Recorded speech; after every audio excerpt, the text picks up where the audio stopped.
ఓం శ్రీ గురుభ్యో నమ. హరి ఓం. మన సుబ్బారెడ్డిలో వేంచేసి ఉన్న శ్రీ పంచాయతన సహిత పర్వతవర్ధిని సమేత శ్రీ రామలింగేశ్వర స్వామి వారికి ఈ యొక్క శ్రావణ మాసం సోమవారం సందర్భంగా విశేషంగా అభిషేక అర్చన అలంకార కార్యక్రమాలన్నీ పూర్తయ్యాయి. కాబట్టి ఈ యొక్క శ్రావణ మాసంలో పరమేశ్వర దర్శనం సోమవారం పూట చాలా విశేషమైన ఫలితాన్ని ఇస్తుంది. కాబట్టి భక్తులందరూ కూడా ఆ పరమేశ్వరుని చూసి మీ కోరికలన్నీ కూడా చెప్పుకొని నమస్కారం చేసుకోండి. ఓం నాగేంద్రహారాయ త్రిలోచనాయ భస్పాంగరాగాయ మహేశ్వరాయ నిత్యాయ శుద్ధాయ దిగంబరాయ తస్మై నకారాయ నమః శివాయ.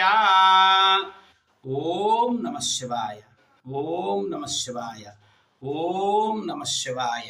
హర నమః పార్వతీపతయే. హర హర మహాదేవ.